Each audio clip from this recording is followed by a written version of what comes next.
special friends. So I thought I would do a short Synastry series this week because I've had some requests for Synastry videos. So let's talk about the moon in Synastry and moon contacts between other partners' planets.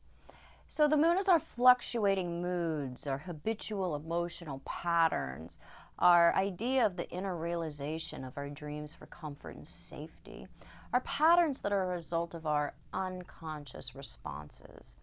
It's how we feel we belong, how we look for security. Moon aspects between people denote how connected you feel, how drawn in, how you belong, how you feel nurtured or not.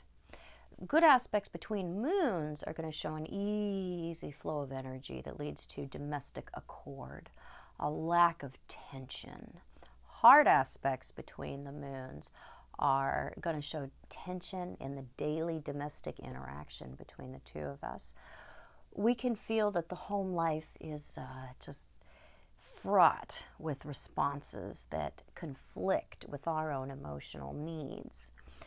And the moon is a flowing influence. We give our moon without expectation. We feel without expectation. And we feel that that feeling will be returned. The moon is a very tender, vulnerable, childlike, trusting part of the psyche. It's childlike in how it responds. We need to be really aware of moon aspects because of how they deeply and often consequentially affect us. So always look to the moon first, because that's going to show you how well you are feeling hooked into or belonging in the interaction. And that's just not moon to moon, that's moon to anything. Sun-moon aspects are very good to have in Synastry, and any aspect is generally better than no aspect between the sun and the moon. The sun is going to link the man's anima, his female characteristics, and a woman's animus, her male characteristics, our inner partner. It's going to bring those into alignment with each other, or maybe not if it's a square, but we'll work it out. The best aspects between the sun and the moon are going to be the conjunction, the easy aspects, the sextile, the trine, the novile. Sometimes the opposition can be very, very good, although that will polarize the male-female behavior.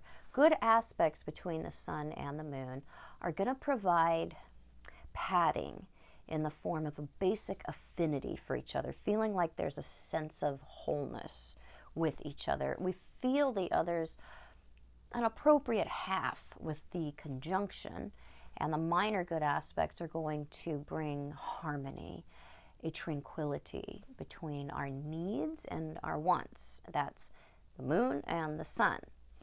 So we feel that the other is a good match for our own vibe with good aspects, or generally, at least in the beginning, any aspects between the sun and the moon. Hard aspects between the sun and the moon are going to bring challenges to a couple because they're going to fight a subtle authority battle, like mom and dad getting into it over who's going to wear the pants or who's going to make this rule or enforce that. So we can generally work it out. Even the hard aspects are going to show a continued interest in each other. Moon-Venus aspects are great because of the amount of harmony and tranquility that they bring. Moon and Venus are good friends because they're both receptive planets. They show a feminine principle that's in play between both people. The finer feelings are going to be shared. The ways in which we feel comfortable are understood. Even with hard aspects, we feel we're able to pick up on what each other needs to feel that our sensibilities are understood. The other person gets that. Moon-Venus aspects are going to increase the potential for contentment between people. It's a superficial comfort for the Venus person and a more fundamental comfort for the moon person, and we enjoy a lot of the same sources of safety it's easy to do things together because our comfort zone is so very overlapping when we have aspects between Moon and Venus. And even generally the hard aspects between the two are okay in synastry. Moon-Mars aspects link the sensitivity of the Moon person and the inner landscape of the Moon person and the passion of the Mars person. These aspects are heavily, heavily felt. They carry a lot of weight. The Mars person often struggles with controlling the strength of their aggression. In most interactions between the two, Mars is how we get what we want. It's our style of hunting. The Moon is where we give without reservation and where we are looking to receive, to accept, where we're unprotected. So we have the warrior principle in the Mars person, the aggressor, often overtaking the needs of the Moon person. And overtaking is actually a good word for Moon-Mars aspects. Taking over and overtaking, that can happen. The Moon person is reaching out to have a need met. So imagine the Moon as an infant reaching up for the one who is going to be able to fulfill their needs. The Moon person is completely vulnerable in the face of Mars or Pluto, which are self-gratifying planets, self-gratifying principles in our psyche. They are seeking mastery and often control. So we're going to have lots of heat, lots of passion with Moon-Mars aspects, and it's easy to mistake it as more. These are extremely triggering aspects between two people. Moon-Mars aspects open the door to forming a connection very fast and very easily. We feel an uncommon level of comfort with each other when these two planets are in conversation. Not all aspects are going to feel open. We feel like the Moon person, as the Moon person, that we're more welcome to admit to our feelings and needs, to share. We feel we won't be judged or qualified because there is this perception of openness, an invitation that seems to have been issued by the Uranus person for us to openly share. So the Uranus person, the effect on us as the Moon person is that they're going to erase a lot of the typical self-protectiveness that the Moon person is going to be used to. They're going to allow the Moon person to reveal. Good aspects between the Moon and Uranus are very valuable because of how they create openness, and also aspects in someone's 11th house. They create openness, acceptance, and a place for the Moon person to feel their feelings and needs are not going to be judged. The Moon person is granted permission to be themselves when we have aspects to Uranus. A lot of aspects to Uranus, not the really hard aspects, that's different. The permission to be yourself, that's the greatest gift that someone can give us. The permission to let it all hang out, to loosen our belt and relax in their presence. This can be the safest place for the Moon person to be, is with easy Uranus aspects. The harder the aspects between the Moon and Uranus, the quicker things can actually feel like we want to get them off the ground. It's not always successful, but the feeling is there. We don't want wildness between Moon and Uranus. We want enough Moon and Uranus to open the door to an interaction, but not so much that it flings it open so fast and wide that the glass shatters and the doorknob falls off. So the difficult aspects between Moon and Uranus, generally the opposition or the square, the in conjunction, those are going to create in the Moon person a feeling that there is a lack of the ability to connect in a way where there's going to be a wide openness between the two of us. So Moon-Uranus aspects are really about evaluating how well or not my feelings are going to be naturally accepted, not qualified or quantified or judged. Moon-Jupiter aspects between partners are going to link the tenderness and feeling of the Moon person and the growth-seeking, expansive qualities of the Jupiter person. This can lead to over-expressiveness in the Moon person, emotional drama. Good aspects are going to denote warmth between the two of us. The Moon person reflects the inspiring energy of the Jupiter person. The Moon is the past, Jupiter is forward-looking. The Jupiter person is often someone to look up to instill one's hopes in, to be inspired by. We just feel enlivened by Jupiter connections. We feel more hopeful. Growth is a natural consequence of a Moon-Jupiter connection, either positive emotional growth or enlarged emotional responses from frequently both people. It will exacerbate any emotional tendencies that are already happening between the two of you. So we can see a bit of drama when we have this. Good Moon-Jupiter aspects encourage openness, as Uranus Moon aspects also do. Moon-Saturn aspects between partners link the seeking and safety and security of the Moon person with the ability to respond to and concretely fulfill those needs with the Saturn person. So we're going to evaluate each other for how completely are you going to be able to fulfill my hope, my dreams for practical attainment in the world. The Moon person finds in the Saturn person, with good aspects, someone who can provide for them, who can shelter them, take practical care of their needs. Lifestyle is what good aspects between Moon and Saturn are showing us, or the hard aspects. How well are we not going to be able to link that lifestyle? Do we find safety in how we're provided for? Our status is also assured with good contacts between the Moon and Saturn. How will the other person be that practical vehicle for our dreams to come true?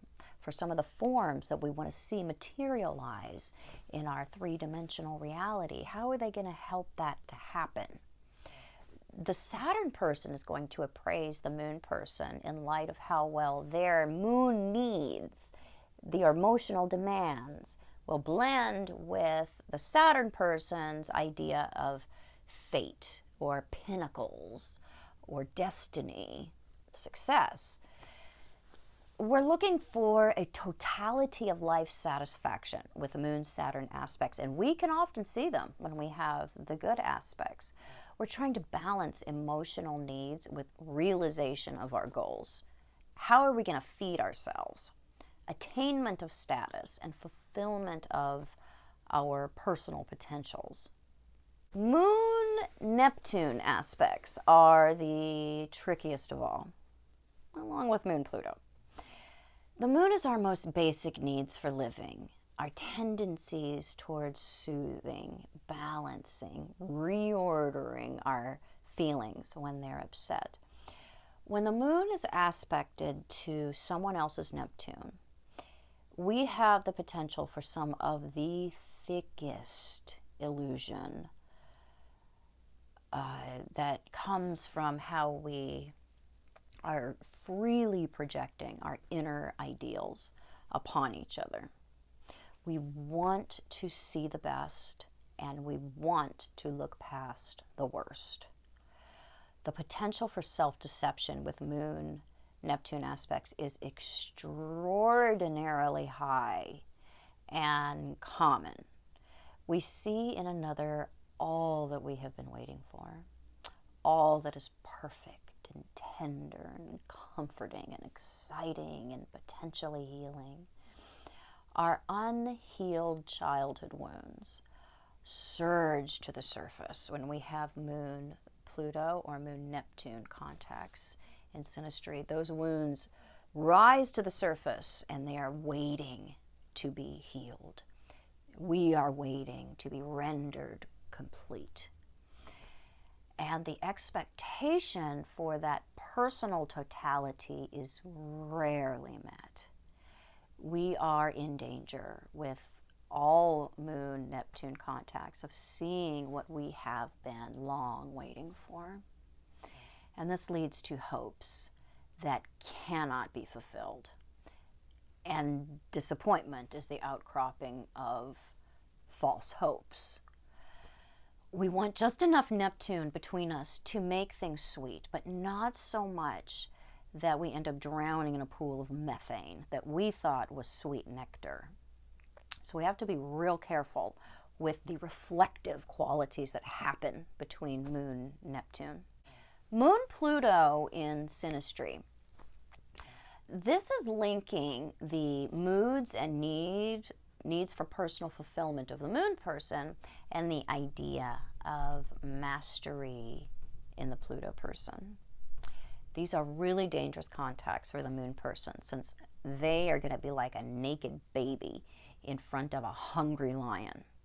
The Moon is a vulnerable point within the psyche. It's where we are unprotected, where we're looking to attach. And the Moon also has a natural aversion toward change. And these are both attachment-oriented archetypes that we're dealing with here. So one wants to attach, the Moon wants to attach to be taken care of. Pluto wants to attach to possess, to not be abandoned. The Moon is a moody influence as well.